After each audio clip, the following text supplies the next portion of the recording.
بسم اللہ الرحمن الرحیم نحمدہ ونصلی علی رسولہ الکریم۔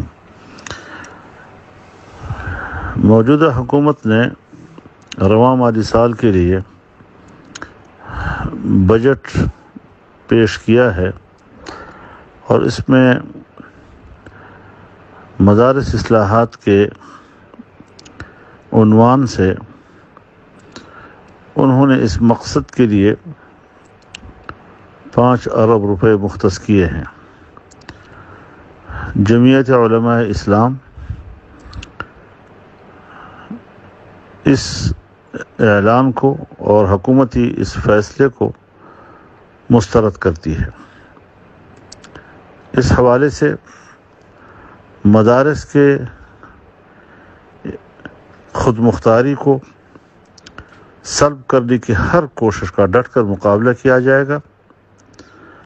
کسی طریقے سے بھی ہم اپنے دینی مدارس میں حکومتی مداخلت کو کسی قیمت پر تسلیم نہیں کریں گے۔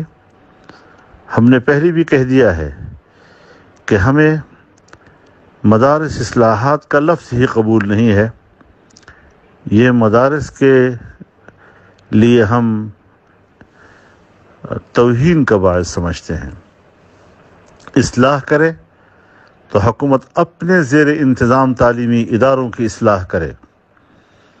جہاں ہزاروں خامیاں موجود ہیں اور جہاں نصاب میں آئے روز کبھی ختم نبوت کے حوالے سے نصاب میں تبدیلی کی جاتی ہے، ٹیکسٹ بک بورڈ چاہے وہ پنجاب میں ہوں چاہے وہ خیبر پختونخوا میں ہوں، اس میں تبدیلی کی شکایات سامنے آ رہی ہیں، بعد میں پھر حکومت دباؤ کے تحت آ کر اس کو واپس بھی لے لیتی ہے، لیکن ان کے عزائم اس حوالے سے ہمیشہ یہ رہے ہیں کہ کسی طریقے سے بھی ہم پاکستان کے مسلمان قوم کی نوجوان نسل کو گمراہ کر سکیں۔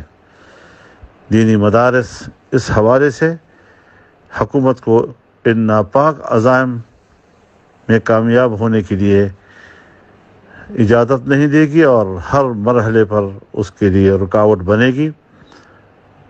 دینی مدارس بچوں کی اسلامی روح کو زندہ و تابندہ رکھنے کے لیے جو اعلیٰ خدمات سر انجام دے رہی ہیں وہ انتہائی قابل تحسین ہیں۔ انہیں ہمیشہ کے لیے برقرار رہنا ہے اور کسی طریقے سے بھی حکومتی مداخلت سے اسے متاثر نہیں ہونے دیا جائے گا۔